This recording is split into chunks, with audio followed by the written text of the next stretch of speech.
You're watching News 12 Hudson Valley. Tonight on 12, parents coming forward out of concern for their kids after a student is stabbed on the school bus. But first tonight, FEMA representatives touring hard-hit Piermont, where the destruction from Sandy is expected to be in the tens of millions of dollars.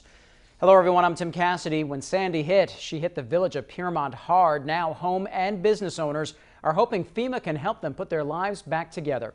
News 12's Shannon White was also along for the tour, and she joins us now from the Lighthouse Restaurant on Piermont Avenue. Shannon. Well, Tim, these boats behind me stacked up one against another, just a sign of some of the damage left here by Sandy. And we've been watching workers go up and down this busy strip all day long, helping those in riverfront homes. FEMA's also been here trying to let people know that they can get federal help.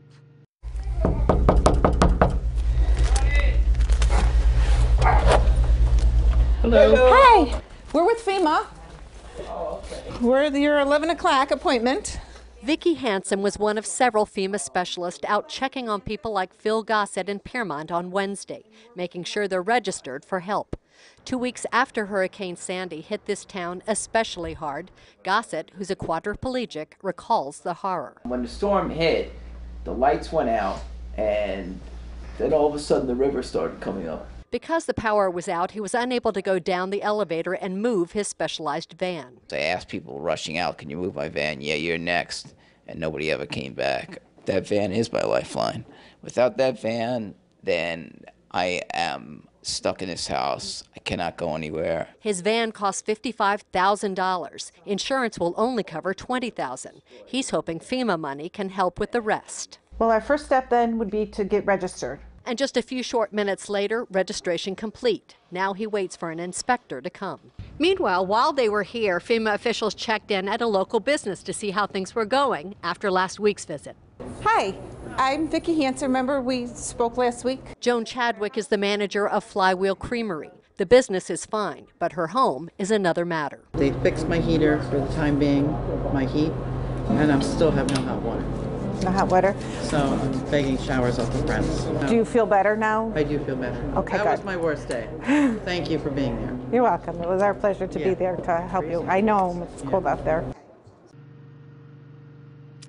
And FEMA officials say people can use their 800 number or their website to register. They also have representatives set up at the Disaster Recovery Center in Pomona. We're in Piermont. Shannon White, News 12. Back to you, Tim. All right, Shannon, good to see FEMA's out there helping people who need it. Thanks for that report tonight.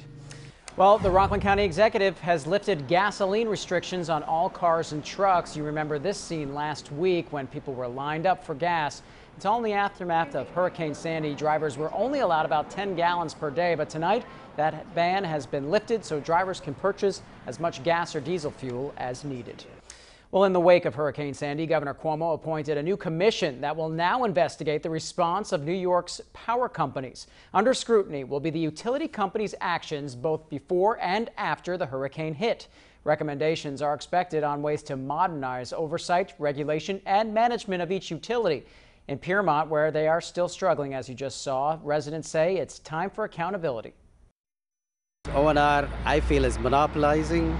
That's the only utility company here. We need to see what's going on. We need to have more people. Prices should come down. Well, in a statement to us tonight, Orange and Rockland Utilities tell us they look forward to working with the commission, and as always, they work to continuously improve service to its customers. And that brings us to the News 12 question of the day. What do you think should happen to the utility company leaders in the wake of Hurricane Sandy? Let us know what you think on Channel 612 or News12.com. So far, 52% of you say fire them. Just 20% of you say fine them, and 28% of you say give them a break. Other news now, a Rockland mom has big concerns tonight after a child was stabbed on the same school bus her daughter rides as part of the East Ramapo School District. As News 12's Ty Milburn reports, she's hoping school bus security will become a top priority. This Chestnut Ridge mom, who wanted to remain anonymous, was devastated to learn that one of her daughter's schoolmates at the Hilltop School in Haverstraw was attacked by a fellow student with a knife on a school bus last week. I was sad. It was very sad. The altercation happened last Wednesday on the bus transporting BOCES students to their homes in East Ramapo. Officials say the children were both under the age of 12, and for reasons that are not quite clear, one of the students pulled out a pocket knife and stabbed the other in the back. The victim was taken to the hospital and treated for a puncture wound and released. The student suspect had cuts to the hand and was charged in family court with the equivalent of a second-degree felony. I 100% believe it's bound to happen. I've been fighting the district for 2 years, letting them know that elementary school kids and middle school kids should not be bused. The superintendent of East Ramapo Schools was not available to go on camera, but a spokesperson from the bus company insists all of the students on the bus of the day of the stabbing were from the elementary school. Next time it could be worse. What if they stab them in the head or in the face? The concerned mom added she won't be satisfied until the district makes security on school buses a priority. Whatever it takes, she says, to ensure a tragedy like this never happens again. In Spring Valley, Ty Milburn, News 12.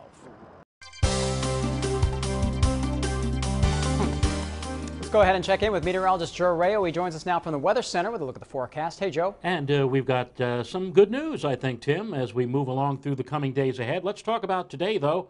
High temperature map on our hyperlocal view here, 1 to 5 degrees below normal here in the Hudson Valley, 45 in Montgomery, 46 over in Port Jervis, 47 in Pomona. Nanuet, you checked in with 48, and just one shy of 50 in Yonkers at 49.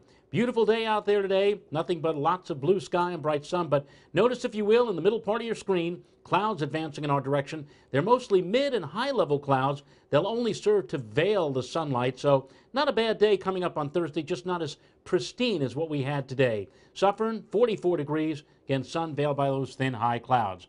And the good news for next week about that potential storm, well, I'm going to leave you hanging. I'll tell you more about that a bit later. Tim? All right, Joe. We'll see you then. Thank you, sir. Well, up next on 12, a truck flips over and catches fire in Orange County. We'll take you to the scene where the driver managed to escape safely. I have no evidence at this point, from what I've seen, that classified information was disclosed. Plus, President Obama speaks for the first time since the sex scandal broke involving CIA head and Orange County native David Petraeus. Stay with us. You're watching News 12. I'm Tim Cassidy. A former NYPD housing officer is now heading to prison for the murder of his wife and then dumping her body in Westchester. Edwin Coelho will spend the next 25 years to life behind bars for the murder of Tina Adavasio. The former cop was convicted of beating and strangling his wife in March of 2011 and dumping her body off the Taconic Parkway in Yorktown. Adavasio was a nurse at the Sound Shore Medical Center in New Rochelle. Fire and utility crews on the scene of a gas leak this afternoon in Middletown. An odor of gas was coming from a catch basin in the area of Eisenhower Drive and Truman Court in Middletown around 2 this afternoon. The Middletown Fire Department says this is an ongoing problem with smells of gas coming from manholes in that area. Orange and Rockland utility crews did come to the scene and tried to fix it. No one had to be evacuated from the area and nobody was injured. We'll take a look at this burned out dump truck in Walden. The Walden Fire Department was called to the scene of a rollover and truck fire in the area of Route 52 and Castle Road this afternoon. The dump truck is used to clean out and remove human waste from porta potties. No word yet on how the rollover or fire happened, but the driver did manage to get out safely. He was taken to a local hospital to be checked out. Wake services are being held tomorrow for the Peekskill police officer killed in a car crash while off duty in Orange County. Police officer Julian Hermosillo, also a U.S. Army veteran, lost his life on Veterans Day. State police say his car went into the median on Route 17 going in Goshen, then flipped over into oncoming traffic, killing him instantly. The wake will be held for Officer Hermosillo tomorrow at the Joseph Nardone Funeral Home in Peekskill from 2 to 5. A car accident in Orange County has claimed the life of a longtime judge in the village of Montgomery. Authorities say 76-year-old David Rope was driving on Route 208 Tuesday when his car went off the road and slammed into a tree. He was taken to St. Luke's in Newburgh, where he was later pronounced dead. David Rope served as a judge for the village of Montgomery Court for about 40 years. This is a very emotional time for the village. The village has suffered a big loss. He was, they always say the village courts are the courts closest to the people. And he was very much a people's judge.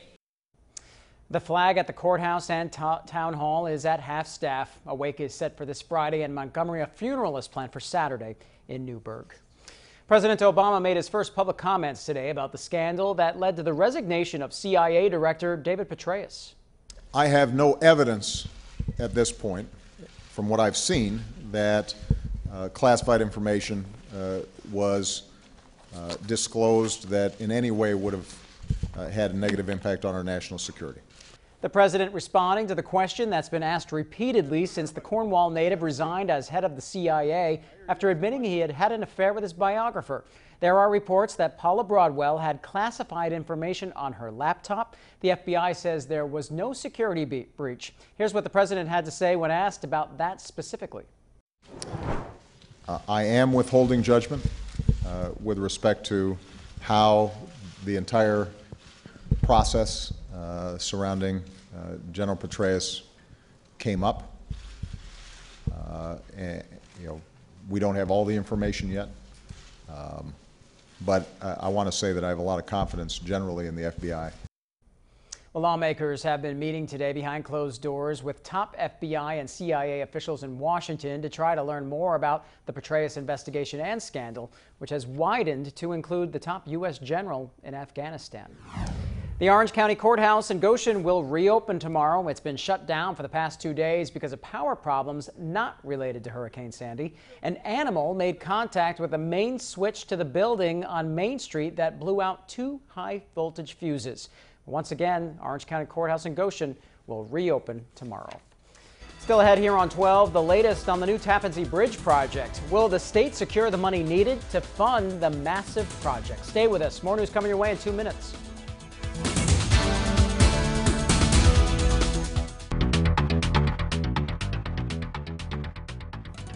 More now on the new Tappan Zee Bridge. Is progress being made on getting a federal loan to build the new span? Well, while touring the Brooklyn Battery Tunnel with Governor Cuomo yesterday, U.S. Transportation Secretary Ray LaHood gave the clearest indication yet that the money is on the way.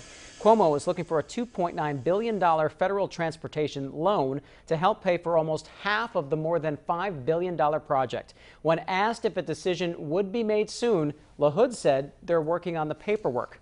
Now, depending on how much money comes from the federal government, the less the state will have to bond or borrow. And that, of course, will ultimately decide how much the tolls will go up in the new bridge. The current $5 toll could go up as much as $9 when the new span is built. Well, this is what the current Tappan Zee Bridge looked like this morning. Traffic was backed up during the morning rush because of late-running construction. You can see it was bumper to bumper on the New York State Thruway at the Garden State in Rockland County. At the height of the morning commute, thousands of cars were at a standstill, and there was a 17-mile backup.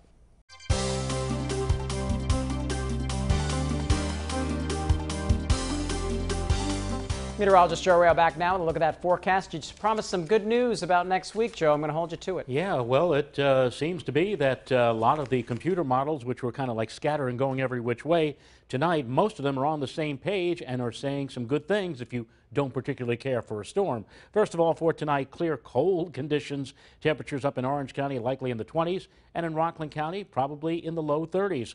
Thursday through Sunday, dry, fair, seasonable. Not saying it's going to be as pristine and as lovely as it was out there today. There will be clouds. For example, case in point, tomorrow a lot of high, thin clouds veiling the sunlight, but still a pretty good stretch of weather coming up. Now, early next week, we think now the threat of a coastal storm has diminished. A lot of these computer models are now saying the storm is going to take a track further offshore, and we would be right on the edge of the storm's effects if we get any at all. Hopefully we'll be able to hold to that in the coming days ahead as we get closer to the event. Clouds, not much to show you here. Radar nice and dry. There are clouds over the nation's midsection, over the Ohio Valley, and what you see here is an upper level system that's going to pass overhead tomorrow, and that'll bring the clouds, the high clouds, that'll again veil the sun. But mainly clear and cold overnight. As I said, 20s up north and west, Warwick 24, 28 in Blooming Grove. Further to the south, 33 in Pearl River and 35 in Tappan. Lovely day tomorrow, lots of sunshine. Again, some thin high clouds will veil the sun. Temperatures will be mostly in the 40s.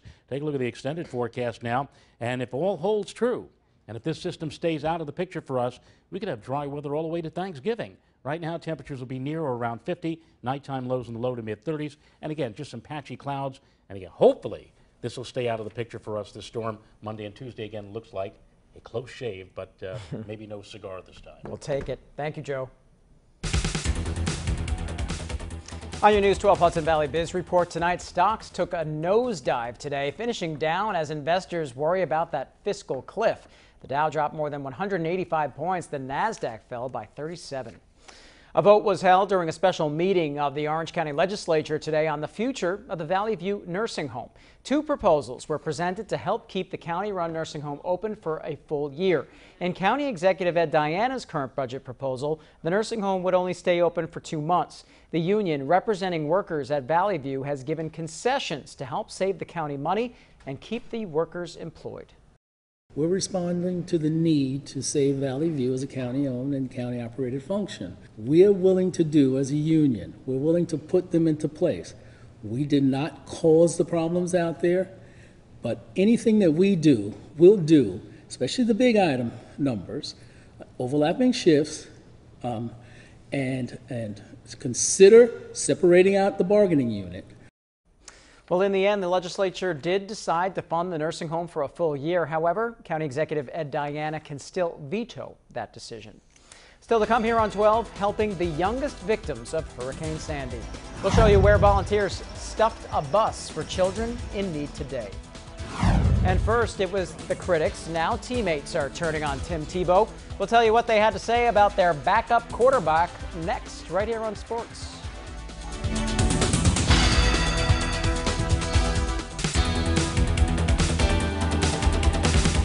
Welcome back. For some, it's an annual tradition aimed at helping needy children. But this year's Stuff the Bus program in Yonkers is aimed at helping the youngest victims of Hurricane Sandy. News 12's Grace Noon has more on the pajama program. One by one, bags of pajamas and books stuffed onto this bus on Main Street in Yonkers. The pajama program's been reaching out to Westchester children in shelters for more than a decade. There are so many children on our list that weren't on our list last year because they were, cuddling in their homes, and this year they're not. Yonkers Public School students gathered some of the items, and hundreds of students struggling in this economy will also be recipients.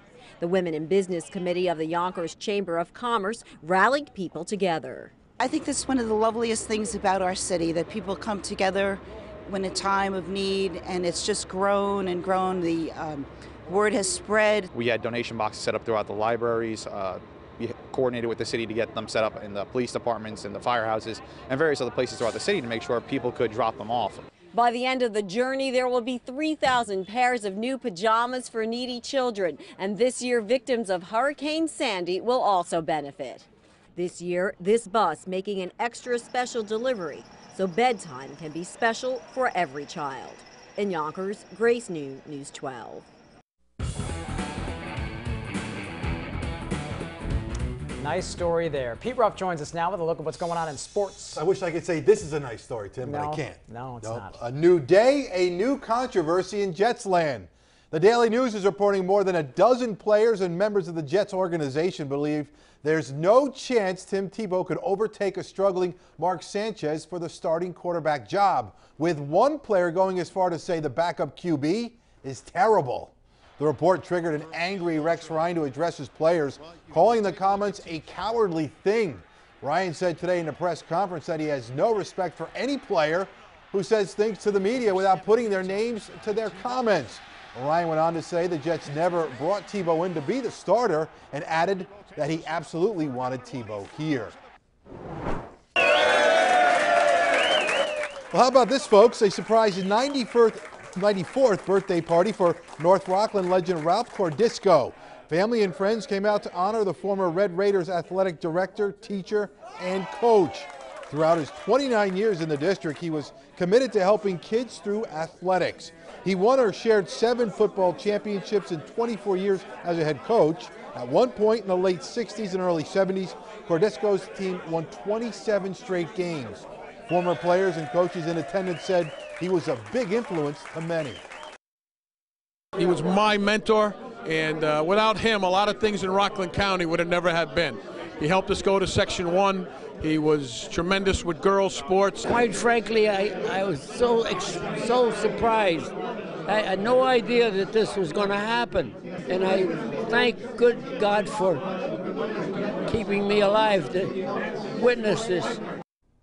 That's great stuff.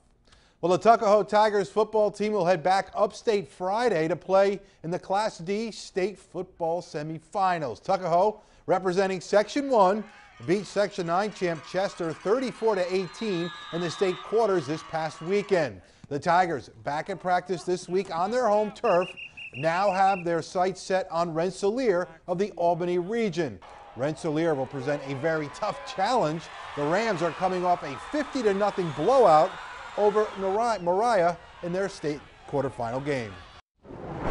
Last week we ran the ball for 400 yards. This week I think we're going to have to throw the ball a little bit more. We can't take this game lightly. You know, it's a good competition. You know, you're not bad. You know, if you get here, you know, every team is good. We know it's going to be a tough game, but we're always looking for a blowout. We just got to come in confident in every game and confident in ourselves, confident in our coaches that we're going to have a great game and just pull out the win.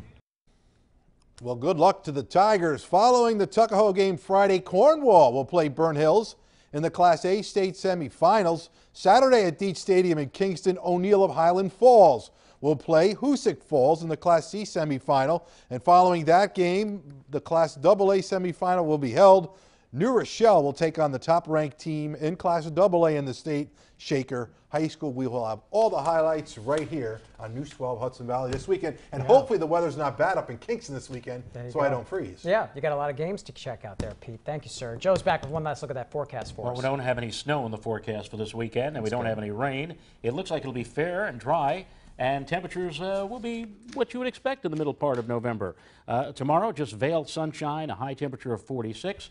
And it'll continue, as I said, to be fair and dry right on into the weekend. Nighttime temperatures will be down in the 30s. You can handle that, Pete. Pete should be good up in Kingston, right? A lot of hot chocolate. There you go. All right, Pete. Thank you, sir. That's going to do it for us just for now. We've got more news coming your way in 2 minutes. And remember, always on Twitter, Facebook, news12.com.